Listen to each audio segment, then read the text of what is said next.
Johnny Carson, who's way over 50. Well, your poetry in motion. Maybe, right? Stuck on something. Stuck on what?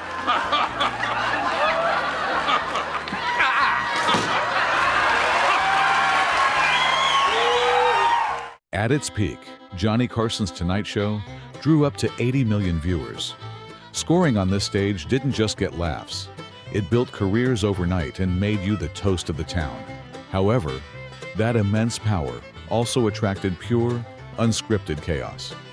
From Peter O'Toole casually setting the guest couch on fire to legendary comedians mercilessly roasting the host, Carson handled it all. Today, we're counting down the most explosive, unpredictable, and hilarious guest appearances in late-night television history. Let's dive in. 1. The unscripted chaos of Dean Martin. The king of cool, Dean Martin, used his lovable drunk persona to transform The Tonight Show into his own lawless playground, making him Carson's most delightfully unpredictable guest. You know, you ain't gonna give me this no cigarette jazz like, Randall, whatever that name is. What is it? Yeah, no. You know, if I want to smoke, ain't no don't tell me when to. Despite breaking those smoking rules, Martin was fiercely professional. Watch how this undeniable charm effortlessly transitions into a hilarious, risque joke about the era's biggest female television stars. You like those gals? Oh, if you don't like those girls, you don't like home cooking, man. Wow. Each one, they're prettier than the other. Yeah, they are. Oh, they're, wow. What kind of... I just, about getting to first base? Yeah. I didn't even get in the cage. Behind that Playboy image, Dean was surprisingly introverted and preferred quiet nights at home. Now, prepare for a jaw-dropping punchline involving his famously estranged former comedy partner. Tom Swift and his electric jackknife. Of course, I know you used to do that. No, I play the owner of, imagine me, the owner of a casino in Vegas. No. Yeah. And some of my friends are killed, so I call the girls, and they help me find the killer. Ah. Yeah, who happens to be Jerry.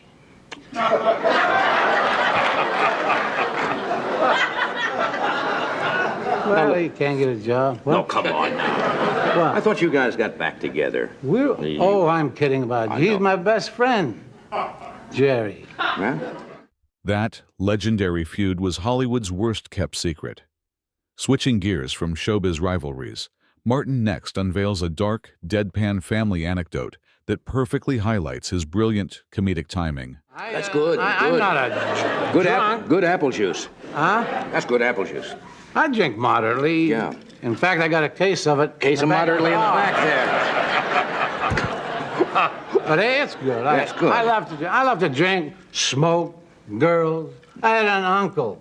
Yeah. 2 cartons of cigarettes a day. Yeah. 2 quarts of... Booze every day. 2 girls a night. Lots of women. He died, he was 24. 24. Ironically, the whiskey fueling these wild tales was usually just apple juice. See how this completely sober superstar derailed the host by flipping their traditional interview format. Problem with the show we've had too many answers. We've never had enough questions. See, I'm always getting answers. I'm tired of answers. I just like to ask questions. Can I ask you a question? Sure. Did it get cold in here? No. Carson always happily surrendered control, knowing Dean famously refused to rehearse. That unscripted spontaneity shines again as Martin brutally exposes the exhausting reality behind elite Hollywood social gatherings. Gotta get it away from the body when you go by. Oh, I'm out at the beach. I don't... Oh, I've had that Beverly Hills stuff, Yeah. With the parties, you meet the same people. Right. And they talk about the same things, and every time they say good night, I got tired of them stepping on my hands. In reality, the singer avoided wild parties to escape the crowds. Next, The suave icon shamelessly confesses a sketchy detail from his life before finding massive fame. You used to be a blackjack dealer, didn't you? Yeah. Were you good at it? Well, I wasn't bad at it. Made good money. Yeah. Stole a lot. I loved it. Yeah. That charming brazenness wasn't just an act. It was his ultimate superpower. Ahead is his final hilarious power play, proving absolutely nobody could force the king off his throne. Ah, well. Yeah, well. Hey, you got a lot of people here, you know? No, I know you can't stay with us tonight, and you have to leave. Well, I mean, I assume the star of your magnitude couldn't stay for the whole... my magnitude. I mean, we're friends. Oh, absolutely. If you want me to leave, just tell me. Just say, I know you have to leave. I don't have to. You don't have to leave at all. I can move over here. I just thought you had a lot of things to do. Off camera, these two titans were devoted friends who eventually supported each other. Their late-night chemistry remains an absolute masterpiece of classic American television.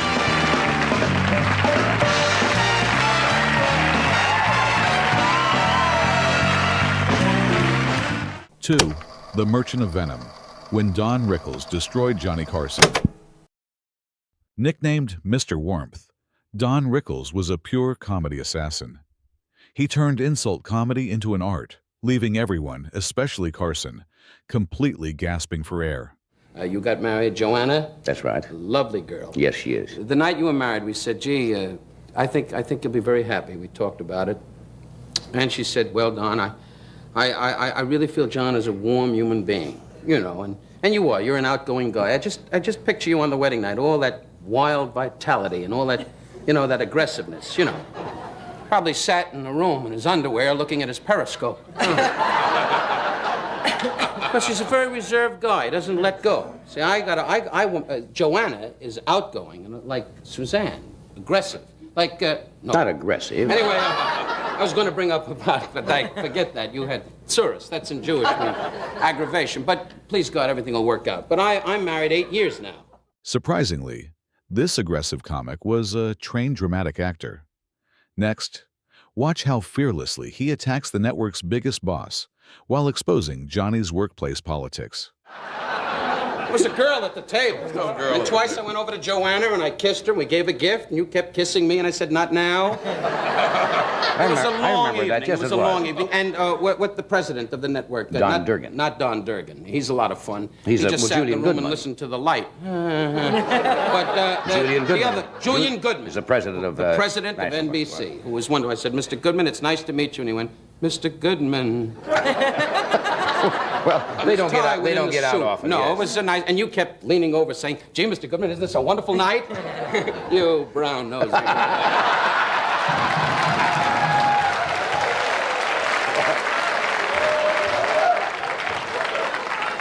You ought to try some of that. You might stay on the air. Carson genuinely loved these beatings because Rickles treated him normally. Now, prepare to see the host's humble country boy image totally demolished on live television. Isn't this great? You're staying up late and everything, huh? With your little Buster Brown suit? Where is your clothing store, your business, your factory that... We have stores all over the country. Really? The clothes are Pardon sold. me. Hello, folks.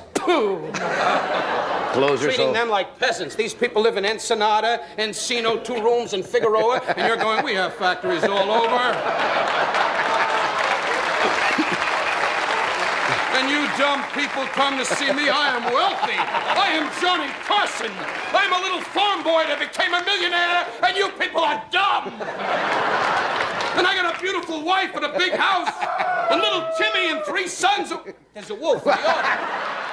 Beneath the venom, Rickles was actually a total softy who mocked everyone equally. His upcoming attack on a beloved sidekick's past proves nobody was safe. What happened to your thumb, Ed? No, it's damaged. Oh, fine, wonderful. Didn't you hear about that? No. He was doing his act. He does a thing in his act with a vegetable slicer. Yeah. And when he was... I knew you'd like this. Tell me. I know you like this. Tell me. I felt the same way. I said, the dummy sliced off his thumb. What happened? He was doing his act at the Playboy Club, and he's got a vegetable slicer. He does a clever opening thing about buy one of these Morris metric things, and he sliced off a part of his thumb. You find that very funny, don't you? And you're a Marine colonel, huh? Don't you feel safe? Can you see him in the cockpit? I'm going to land, but I can't find my hand. You dumbbell. Don himself actually served in the Navy during World War II.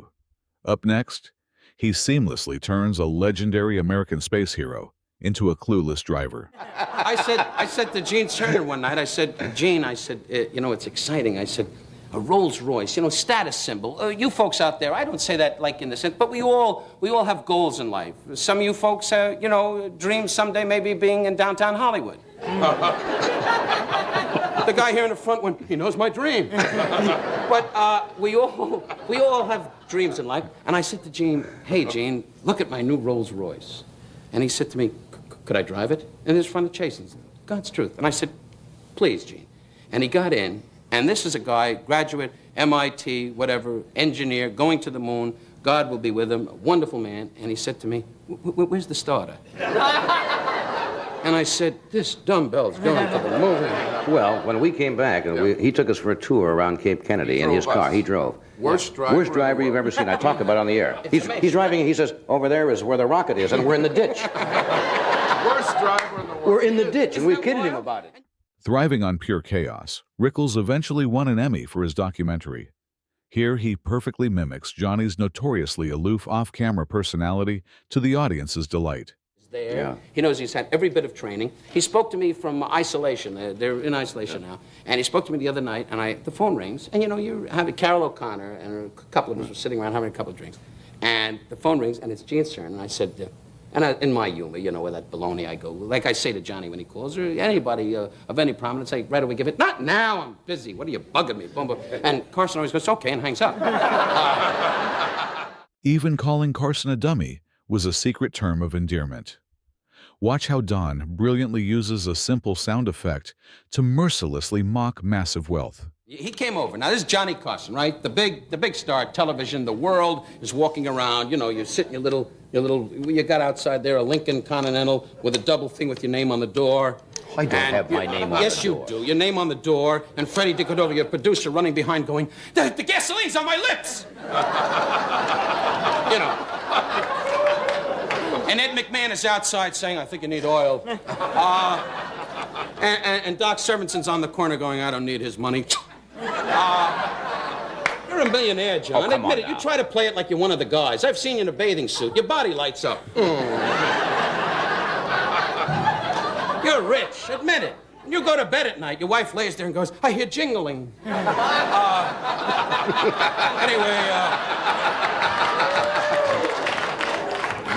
Can you see the sensor going? What does that mean? Jingling. Jingling. He hears jingling in bed.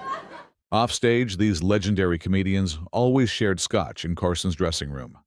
Finally, a rapid-fire visual insult that perfectly captures late-night television's glorious golden era. Ed McMahon, I love Ed. You know, you became a critic all of a sudden. You keep looking around going, is that funny? I mean, what do you know? You were in the Marine, and with your weight now, you'll never get in a fighter plane. You'll just sit there in the cockpit and go, How long you been a pilot, Ed? All my life, Don, since I was 1 year old. Oh, wonderful. Yes. Put a rubber band on your neck and take off. Never liked Ed, never liked Ed. You always like him, that's why you don't invite him out. Despite rumors of a late-career rivalry over hosting duties, their unscripted battles remain iconic. Rickles proved even television kings desperately need a harsh reality check. 3. Peter O'Toole's unforgettable chaos on Carson. On January 13th, 1978, The Tonight Show shook as Peter O'Toole arrived. The Lawrence of Arabia star brought pure, intoxicated chaos directly onto live television. Yes? No, tell them what happened. Do you remember the night at all? It was I very don't. strange. And I still get people asking me when I go out about moments on The Tonight Show and strange things that have happened. And your name comes up and they say, tell me about Peter O'Toole. I said, what do you want to know? Because what happened? You came on the show one night and we'd never met. And I said, well, Peter, it's nice to have you here. And you said something like, and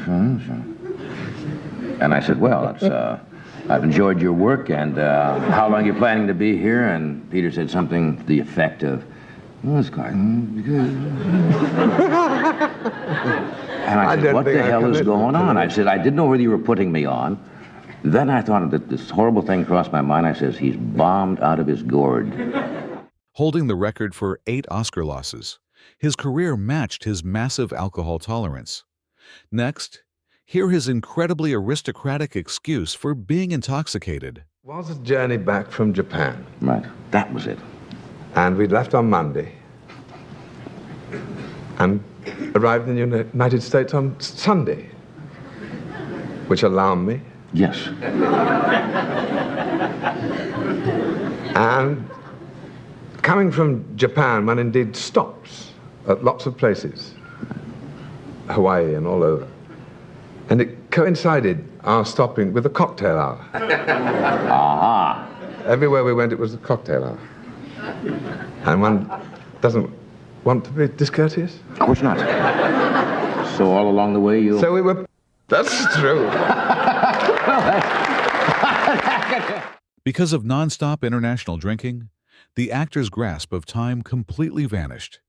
His hilariously delayed realization about the date is coming up right now. But Friday the 13th is Today. today.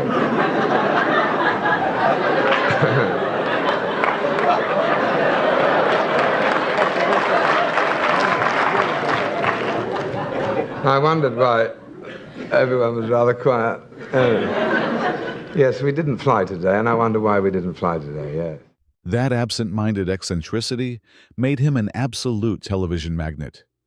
The ultimate peak of chaos happens when he nearly burns the studio down completely. I think the end of your cigarette flew out into our couch. And you just set your chair on fire. There, I do a lot of that. I'm not very good with ash. Didn't want to alarm you, but I think when a guest is on fire, the host should say something.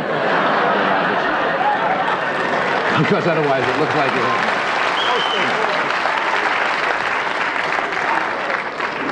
It shows I'm comfy.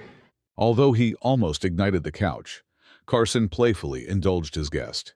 Comedian Buddy Hackett immediately defends himself by delivering a sharp, hilarious, sarcastic insult. Mr. Hackett is quite anti-smoking. Peter? I don't tell anybody not to smoke. I just don't like it. I don't allow it in my house, in my car, or on my dog.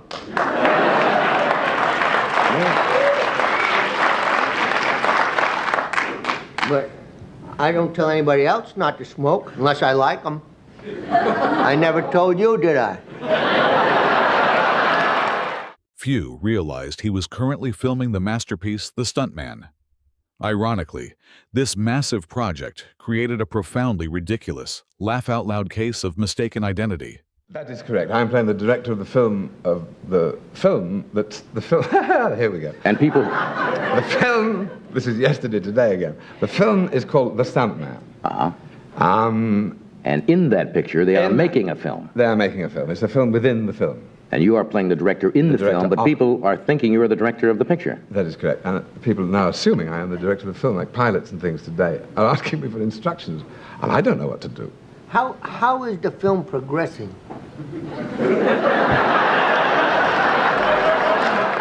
With his inherent eccentric energy, Peter constantly gave producers massive heart attacks. Hiding a lit cigarette right inside his suit pocket perfectly caps off tonight. I've known this work since, what, 1970? Did you take your cigarette out of that before you put it in your pocket? I hope to... Well, that's happened. I've seen that happen, you know, sometimes. And then there's a flash fire and something, and... I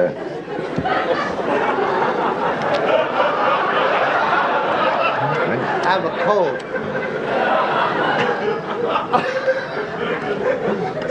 When you do your plastic lighters when you're not looking at... Nobody could ever hate this brilliant drunk. O'Toole forever represents the absolute gold standard of a wild, unscripted, and glorious television talk show era. See, we have to stop and occasionally sell something so we can do this next week. We'll do this first. We'll be right back. For Jerry Lewis's manic energy on Carson. Once the undisputed king of physical comedy, Jerry Lewis sacrificed his spine for laughs. He brought chaotic, manic energy that constantly challenged Johnny's ultimate authority. He wasn't in show business. Oh, that Napoleon. Okay. He gets the award because he's a great general. Now you have Emil Zola, a great scientist. Right. You have Dr. Jonas Salk, a great researcher. Right. You have Madame Curie, a great pathologist. And now you get Jerry Lewis for doing Madame Curie did that when she discovered radium. Oh, we got here in the dish. It's glowing. Having guest hosted the program 52 times, this Hollywood auteur felt completely at home. Watch them violently bicker over a fancy French restaurant like old married spouses. You retire to the grill area in the Opera House, where they... Not like a luncheonette, I mean? No, it's for dinner. Will you pay attention? Certainly. For Christ's We sakes, said the how do you grill. hold You mean on to a show? You're talking about a grill where they... No, it's a place where people sit and eat. I understand. We go in there and we eat. Oh, really? And we're dressed with black tie and we're eating. It's Right. nighttime, all right? Will you forget lunch? Got that. What you go through, my God. Ballet, then right to the grill. Decades of brutal pratfalls forced him into heavy painkiller addiction. Surprisingly, he turns his terrifying open-heart surgery experience into an incredibly absurd hardware store punchline. Surgery, right? Double, John. It was a double A bypass. double bypass. Yeah. What? Freddie says you had it twice. Double bypass. No, Why did I Once. think it was a quadruple? Well, a press, they it sounds exaggerate. better. Quadruple sounds better, but you still have to get the Black & Decker to open you up. Oh, yeah, and then like 12 inches with the retractors, and they go in and they take an artery out of your leg and they graft it to the heart. That famous rubber face masked a physically broken man desperate for control. Discovering his ultimate secret to looking remarkably youthful will definitely catch everyone off guard. But I've never seen you look as well. I feel marvelous. You I look- tell you the big secret. I just don't go to Wendy's.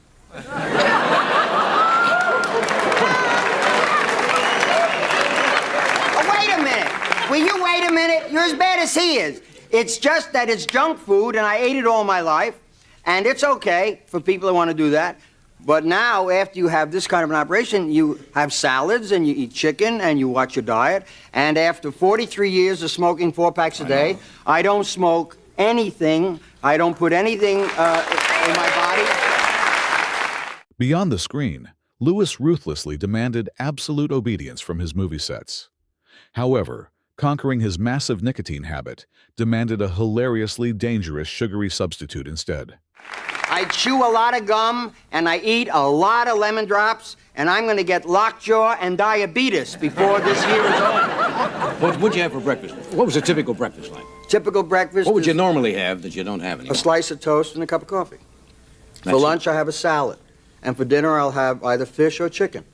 It's 600 to 700 calories a day. And you feel comfortable with that? I feel wonderful. You don't miss all the The trashing throwing out on- up annoys me, but... Yes, of course. Raising billions through telethons cemented his status as a national hero. Johnny masterfully exploits this inflated ego by brutally refusing to promote his newest cinematic project. Vonnegut Slapstick was a marvelous book. I didn't believe it could be brought to the screen. Yeah. Stephen We have a Pollard. film clip. I suppose you know that. Yes. Are you going to keep it? Yeah. I just wanted you to know we had it. Oh, good. I'm glad. We unfortunately don't have time to show Oh, it. well, that's probably No, of all course right. we I have can, I can act it out. Oh, we have time to show it. Oh, okay. Do we have to know anything about this? Yeah, it should be set up, but we couldn't get anyone to come on and do that. To do that? That incredible, quick-witted comeback proves exactly why their comedic chemistry was legendary. We conclude with a chaotic backstage disaster involving a lost prop and a guilty dog. They called me on the set the first day, and we only had one set of teeth, okay, John? One set of teeth. The dentist is delivering more during the course of the week. You know, it's dangerous making a film with one anything. You always have to have a backup. We didn't have a backup. They called me, I can't find the teeth in my trailer. It's a 40-foot trailer. We're now under the bunks, into the refrigerator, looking for the teeth. I got a whole crew waiting. My little Shih Tzu is in the motorhome. That's a dog for people That's who don't my know little that, yeah. puppy, Angel, my little Shih Tzu. We're looking for the teeth, and it's a good thing I had a camera because in the corner of the motorhome, we finally saw where the teeth were. Sadly, this glorious partnership eventually shattered. Lewis was permanently banned after aggressively screaming at a crew member, breaking Carson's strict rule about always respecting the staff. 5. Andy Kaufman, the guest who fooled America. Regarded as the ultimate pioneer of anti-comedy, Andy Kaufman refused to tell conventional jokes. Instead, he specialized in awkward silences and absolute mind-bending psychological manipulation. The man, it was only a man from England and a man from New York. So the man from England pushed out the man from New York, and as he pushed him, he said something that it was very funny, but I don't remember what it was. but it was very funny. Thank you very much. To truly appreciate his bizarre genius, one must embrace the absolute discomfort he deliberately created. Up next is a spectacularly failed attempt at athletic impersonation. So first, I would like to imitate Muhammad Ali.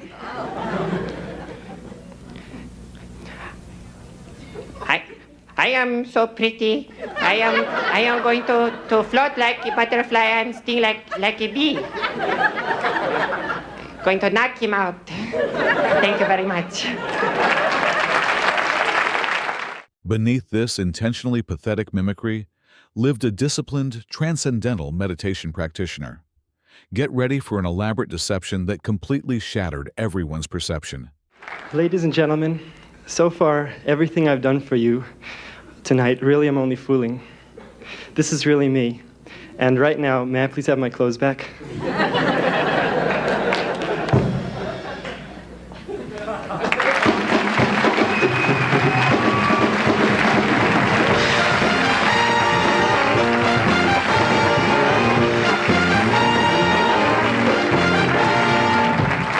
We'll come back and talk, okay? There we are, Andy. Right back.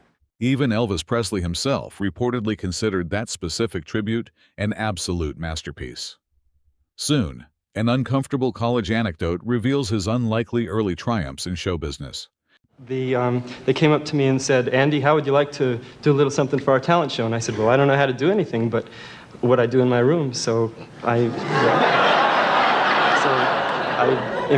went on and I imitated Elvis Presley. They all thought, they were calling me, they said I was the comedy relief and the token white buffoon. That's what they called me. Yeah. And they thought it was really going to be a bomb. Yeah. And they liked it. Well, you're probably the smash of the show. Yeah. Before achieving mainstream television stardom playing Latka Gravas, he bravely tested his limits everywhere. A notoriously scandalous district provides the setting for his next misadventure.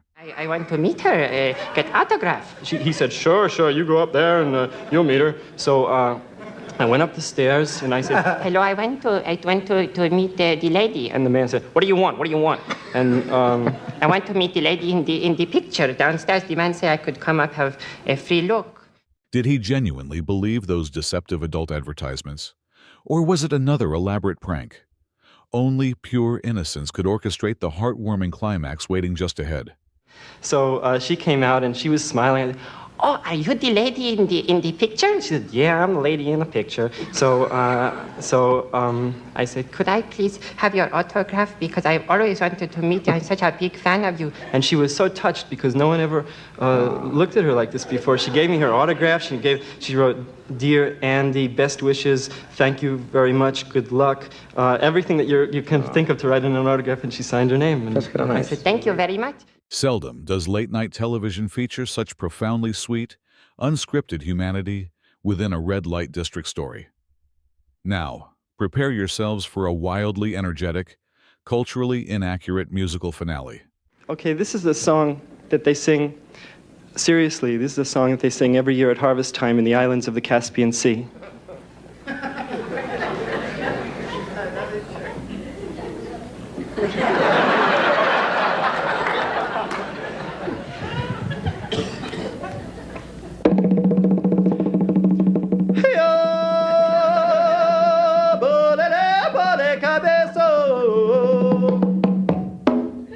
passing away tragically young at 35. This eccentric visionary left behind a legacy so mysterious that thousands still firmly believe he faked his own death.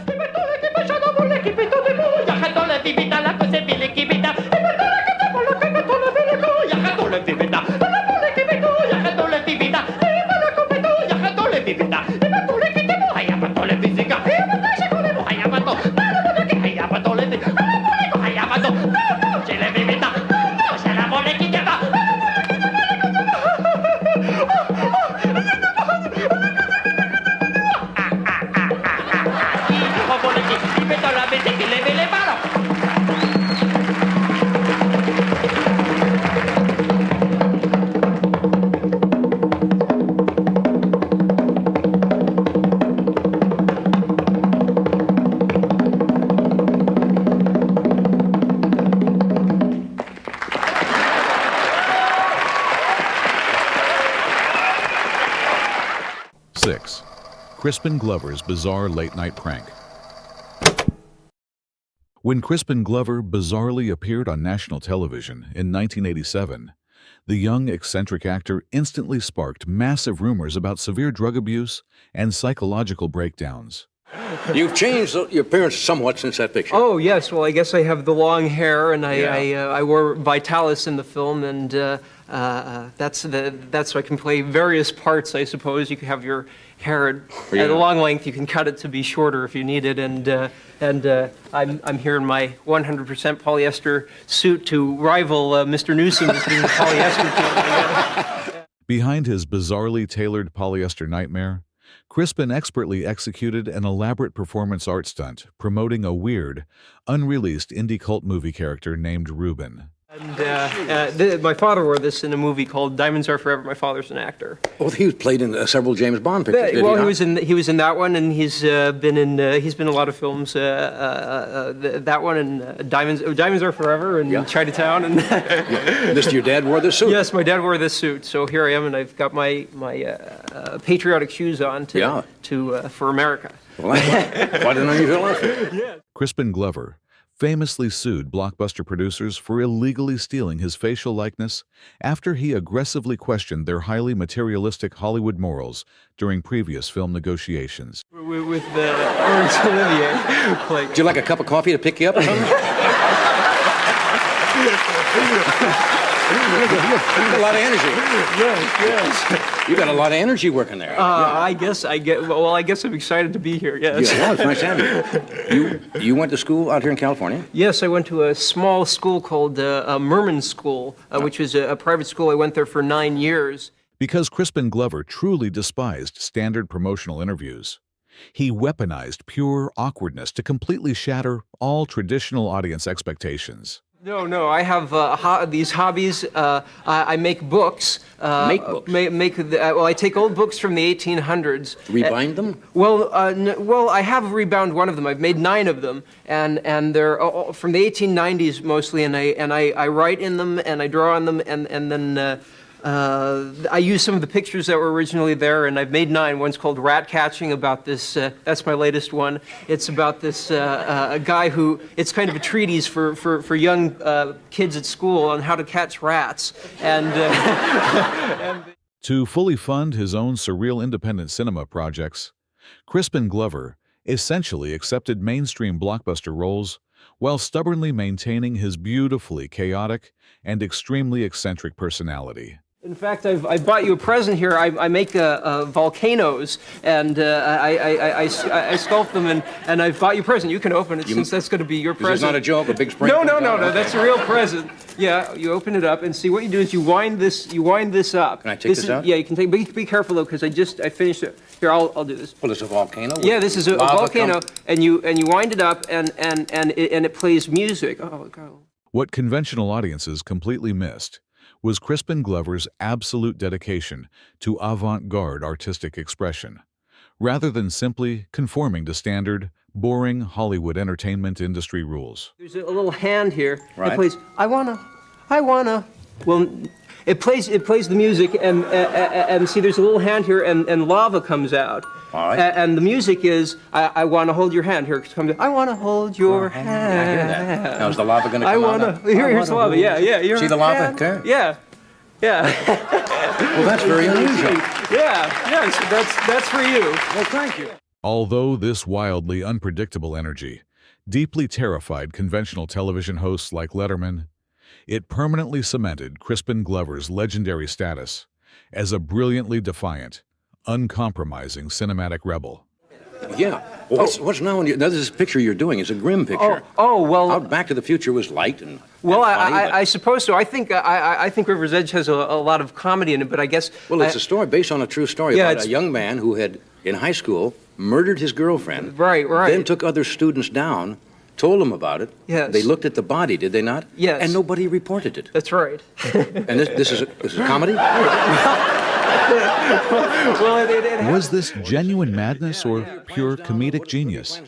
Decades later, Crispin Glover still delightfully refuses to officially confirm or deny anything about his wildly bizarre performance. Yeah. Are we going to show a clip of this? Or? Well, I guess we're not going to have time to show a clip. Oh, no. Oh, well. Okay. Well, it sounds good just the way you talked about it. Yes, definitely. Go see that. I'm very happy about it. All right, yes. we'll take a break and we'll be right back. Okay. 7. Burt Reynolds and Johnny Carson, a legendary late-night rivalry. Before achieving legendary status, Burt Reynolds completely revitalized his acting career by successfully transforming into a brilliant late-night television comedian alongside Johnny Carson. Thank you. Hey, you're looking good. Thank you. Obviously, you're going on a safari with Jim Fowler. Yes. Yes, this is a new thing now. You just push these up and hope you have forearms. Jump. You wear that kind of stuff well. You see, Doc can wear that kind of stuff. I can't wear that kind of stuff. Sure you can. No, I think I'd look, see. I mean, That looks... You don't push the No, cups you're up right. on You it. shouldn't do that. Yeah. Becoming the very first actor to ever guest host this iconic program gave him unprecedented confidence to boldly mock the king of late night. What do you mean your career is, you're up here. Sure. You've been box office star for what, last 10 years or something, like #1? I was number one for 4 years in a row. Right. And who beat you out? And Did Life somebody- magazine never called. They never called. Oh. Then when I got to be 50, when I had my birthday... I didn't hear that. I know, because when you get as old as you can't hear. Although his rugged, macho cinematic image conquered global box offices, turning 50 brought an incredibly harsh and undeniably hilarious reality check from mainstream media. Are you through? 'Cause I want to read this. Maybe. I want to read this. All right. Now listen to this. They could have said he's 50, he looks pretty good. Right. He looks 49. They could have said. They could have said, he's okay, right? What did they say? It says, time catches the bandit. It's over. My life is over. Time catches me, it's over. Time catches. Armed with incredible comedic timing that immediately sparked 7 new movie offers, the beloved actor masterfully turned a depressing local newspaper headline into pure gold. Dom DeLuise gave me a vibrating rocker. Vibrating rocker. And I got a truss and a hearing aid. Because if you've had sex for a lot of years... What? You can't hear. Oh. I'll play straight. I'll play straight. All right. Did it bother you at all, seriously now? Did it bother you turning 50? Not a drop. Great. This famously rebellious star absolutely loved breaking Johnny's strict backstage rules by fearlessly weaponizing physical comedy and aggressively self-deprecating humor about his own aging body. Okay, now this should go right through him.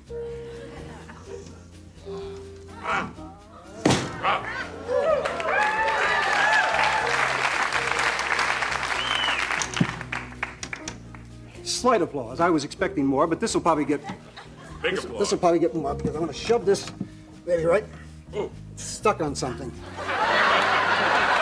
Stuck on what? To deliberately provoke the deeply private host who absolutely hated being touched, Reynolds brilliantly orchestrated an incredibly dangerous and uncomfortably intimate magical illusion on stage. Perhaps this half can get its own talk show. Why do I have a feeling Joanna's gonna show up for her half?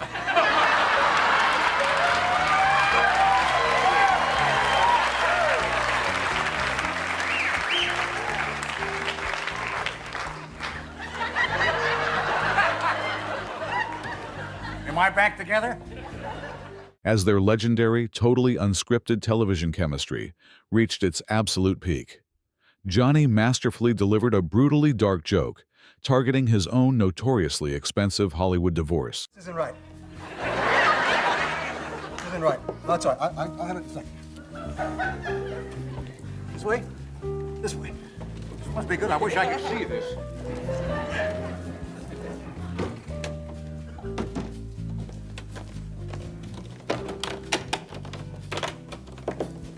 She just wants the half that writes the checks. Don't worry about this. I'll just do a little patter here while I do this. If backstage tension truly existed between these massive egos, they perfectly hit it, successfully establishing the absolute gold standard for wildly unpredictable late-night entertainment. You didn't do badly. I want to thank our good friend Mark Wilson, Yes, a very absolutely. skillful magician, for furnishing the equipment and helping us out. Thank you, Mark.